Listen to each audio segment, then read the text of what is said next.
de Kourou. Cette mission de l'Institut national d'études de politique et de stratégie de Kourou du Nigeria séjourne actuellement dans notre pays. C'est dans le cadre d'un voyage d'études. La mission composée de 14 membres a été introduite chez le ministre délégué à la Défense nationale cette semaine par le représentant du ministre des Affaires étrangères. Ainsi, Excellence, Monsieur le ministre, nous sommes là as students, comme étudiants pour comprendre how you operate, comment vous fonctionnez with a view avec l'objectif that from studying how you operate, en étudiant comment vous fonctionnez, we shall be able nous serons capables to improve our own system. d'améliorer notre système. It is also our hope Aussi, c'est notre espoir that que in this interaction dans cette interaction with you avec vous and several other functionaries of the government, et beaucoup d'autres fonctionnaires cadres du gouvernement, you are also able to learn one or two things peut-être que vous pourrez apprendre une à deux choses which may be of use to you. qui peuvent être utiles à vous. Si aujourd'hui vous décidez de faire ce déplacement en Guinée pour échanger avec la Guinée, les Guinéens, pour essayer de comprendre notre expérience, je ne puis qu'affirmer notre fierté de vous recevoir, et cela nous permet de comprendre que quel que soit le niveau d'un pays, il a toujours besoin de comprendre ce que font les autres. En effectuant cette visite ici, vous ne suivez qu'un programme qui vous permet encore d'avancer beaucoup plus dans votre politique et dans toute la stratégie que le gouvernement met en place pour faire avancer le pays. L'affluence des missions dans notre pays est la preuve éloquente de la bonne gouvernance depuis l'arrivée du professeur Alpha Condé à la tête de notre nation. Depuis le début de cette année, c'est la deuxième école qui est reçue par le ministre délégué à la Défense nationale après l'université de guerre de l'air des États-Unis d'Amérique. Je vous l'annonçais dans les titres, la Guinée vient de célébrer la journée internationale de la famille, une journée placée cette année sous le thème « La famille, un espace de paix, de sécurité et de cohésion sociale ». À Conakry, c'est le ministre d'État aux Affaires sociales qui a présidé les festivités commémoratives dans la commune de Matam. Samara Tolno, reportage. La famille, un espace de paix, de sécurité et de cohésion sociale. C'est sous ce thème que cette journée internationale de la famille a été célébrée en différé à la commune de Matam. Une occasion pour réfléchir sur la place, le rôle et la fonction de la famille dans l'instauration de ses valeurs identitaires de paix et d'unité nationale. Chacun ici présentait pertinemment que pour fonder et pérenniser une société démocratique, le respect d'un certain nombre de principes demeure impératif, sérieux, tels que la compréhension, la tolérance mutuelle et la sauvegarde de la paix dans les différentes familles. La célébration de la Journée internationale de la famille 2012 coïncide fort heureusement avec la prise par le gouvernement d'actes majeurs, ceux de faire de la famille une priorité incontournable dans le processus de développement durable de la Guinée. La représentante du Fonds des Nations Unies, après avoir énuméré quelques problèmes auxquels sont confrontées les familles, a réaffirmé l'engagement de son institution à accompagner la Guinée dans ses projets de développement. Le Fonds des Nations Unies pour la population accompagne les États dans la réalisation de leurs ambitions par rapport aux engagements qu'ils ont eu à prendre au niveau donc international pour améliorer les conditions et la qualité de vie de chaque membre de la famille. Si la famille constitue la cellule de base de toute société, les responsables sont donc interpellés à garantir le bien-être de ses membres. Vous savez déjà, les festivités commémorant la fête d'indépendance de la Guinée seront célébrées cette année dans le Kakandé profond, c'est à Boki. Récemment, une équipe de reportage s'est rendue sur le terrain pour voir l'état d'avancement des travaux de construction et de rénovation des infrastructures publiques. Sur place, les ingénieurs donnent un taux d'exécution des travaux à hauteur de 80% et affirment être dans le délai imparti. Modinou Diallo signe ce reportage. À 300 km de la capitale Conakry, la ville historique de Boké abrite cette année la célébration de la fête anniversaire de l'indépendance de la Guinée. Sur le terrain, les chantiers avancent à grands pas. C'est le cas du quartier Boboya. Ici, les engins sont en activité pour procéder au terrassement des abords de cette route pour passer la première couche de goudron. Les travaux sont exécutés à près de 90% par la société MCA Guinée SA. Selon les ingénieurs, ils seront dans les délais pour la fête du 2 octobre 2012. Le temps d'avancement des travaux, disons que on a presque fini là, on a peut-être une semaine quelques, c'est fini. Il manque juste les caniveaux, puis le goudron, je pense la semaine prochaine, ça sera fini. Le terrassement, on va finir peut-être mardi sera fini. Et après, avec le goudron, ça va bientôt finir. Tout ce qui concerne notre contrat, c'est, je pense la semaine prochaine, disons la goudron, ça sera fini la semaine prochaine. Au niveau du bloc administratif du gouvernorat, l'heure est à la retouche finale, nous ont confié les ingénieurs sur place. Le même élan est observé à la mairie de Boké. Après la mairie, nous nous sommes rendus au chantier de l'hôtel 3 étoiles de Boké. Ici, c'est le groupe Gicopress qui est chargé de l'exécution des travaux financés par la Caisse nationale de sécurité sociale.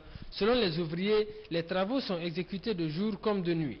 Dans cet hôtel, plusieurs chambres et suites sont prévues. À la résidence du préfet de Boké, la rénovation des cases et du poste de garde est exécutée à 80%.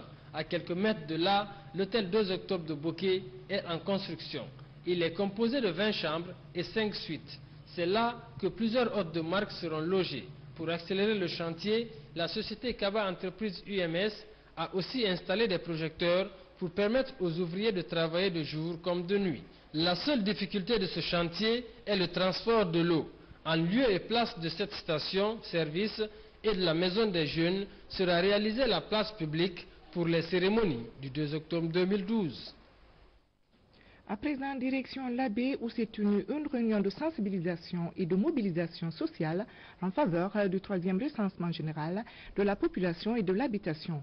C'est une initiative du ministère du Plan avec pour objectif donner les résultats du dernier recensement de la population et de l'habitation et présenter le calendrier du prochain. Falilou Diallo, Sarafdine Diallo. Après 1983 et 1996, le ministère du Plan, à travers l'Institut national de la statistique, entend réaliser le 3e recensement général de la population en Guinée du 1er au 21 décembre 2012. L'objectif de cette réunion est d'informer les autorités à tous les niveaux de la région administrative de l'Abbé sur les objectifs, le chronogramme du recensement général de la population et de l'habitation, leur rôle et les attentes du département vis-à-vis de ces autorités. Ces messages viendront d'une question importante qui sera posée et répondue par le présentateur. Il s'agit de la question, celle de savoir pourquoi le recensement général de la population et de l'habitation. L'idée vise à fournir des informations fiables et récentes sur l'effectif de la population, sa structure et sa répartition géographique. Dans la région de l'Abbé, le message semble être compris par l'ensemble des acteurs politiques, administratifs et de la société civile. Le gouvernement du professeur Fatouandé, pour avoir initié cette étape du recensement qui consacre cette partie à la concertation et la sensibilisation, afin que l'opération de recensement soit comprise, soit partagée et soutenue par tous. Cette réunion de sensibilisation et de mobilisation de l'Abbé a permis aux différents acteurs impliqués dans le processus de faire l'état des lieux sur le niveau d'avancement des travaux de mise en œuvre du programme du 3e recensement général de la population et de l'habitat. Tenu à Boké d'une campagne de sensibilisation et d'information sur la protection de la biodiversité à l'intention des collectivités rurales, initiée par le ministère de l'Environnement en collaboration avec la société minière Rio Tinto. Cette campagne vise à renforcer les capacités de ces collectivités dans la maîtrise du phénomène de la dégradation de la biodiversité. Sorido Kera signe ce compte rendu. À l'instar des autres régions minières du pays, les communes rurales de Sangaredi, Kolabouy et Kamsar dans la région administrative de Boké subissent une dégradation très poussée de la biodiversité à travers des actions destructives sur l'environnement. Initiée par le gouvernement et ses partenaires, cette campagne d'information et de sensibilisation s'inscrit dans le projet de renforcement des capacités de ces communautés dans la préservation de la biodiversité. La plante est née, elle se développe, elle se reproduit et après elle meurt. L'agriculteur sache, c'est là que je dois cultiver et c'est comme ça que je dois cultiver. Pour cultiver, il ne faut pas tout couper. Il faut couper certains, parce que pas tout. C'est pour avoir l'aération, pour que le soleil puisse toucher les plantes, pour mettre la semence qui viendra, ce qu'on aura mis tout ça, pour leur permettre de se développer. Mais il ne s'agit pas de couper tout.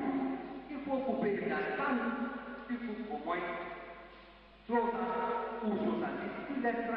Et les autres plantes vont se régénérer et puis se reproduire. Organisée à l'intention des autorités locales et l'ensemble des acteurs de la vie socio-économique, cette sensibilisation a porté sur toutes les questions devant permettre une meilleure gestion des espèces de la biodiversité, des espèces sérieusement menacées de disparition à cause des actions nocives de l'homme sur l'écosystème. Les messages de cette campagne devraient trouver un écho favorable chez les exploitants traditionnels de l'environnement, ceci pour la survie des générations futures. Retour à Conakry où l'Union des femmes chrétiennes de Guinée UFCG a tenu sa première conférence nationale avec pour thème central réconciliation, pardon et paix.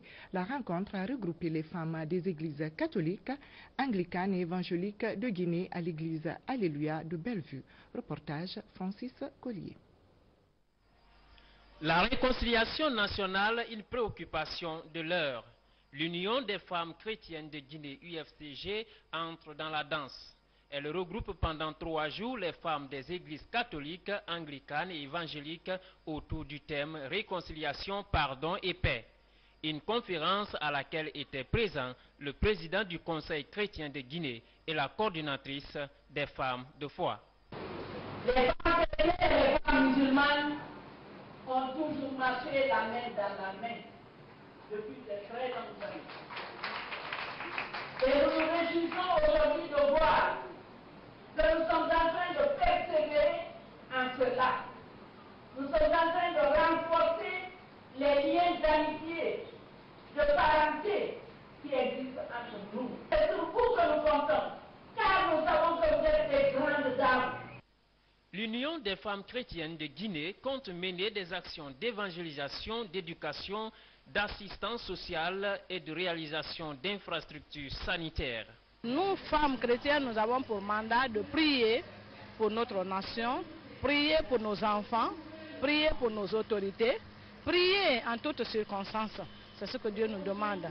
Et en second plan, avoir des activités alors qui puissent donner aux femmes les moyens qu'il faut de subvenir à leurs besoins, aux besoins de leurs enfants, de leur famille, et en même temps leur donner la grâce de se lever pour bâtir cette nation, la Guinée. Quand la femme se lève dans une nation, elle peut résoudre beaucoup de problèmes. Mais nous voulons quoi? Nous voulons d'abord réconcilier l'humanité. Les Guinéens soient réconciliés à Dieu. Au-delà de la conférence sur la réconciliation, pardon et paix, des prières ont été formulées en faveur des autorités et acteurs politiques pour que la Guinée sorte de l'impasse. Et oui, je vous l'avais également dit, une femme vient d'être interpellée par la police pour escroquerie. La présumée Adja Kadiatou Fofana aurait pris d'importantes sommes d'argent avec des étudiants guinéens voulant étudier à l'Occident. De nos jours, la police a enregistré 74 plaintes pour un montant évalué à plus de 1 milliard de francs guinéens. Morikaba, reportage. Au total, une soixantaine de plaintes déposées par des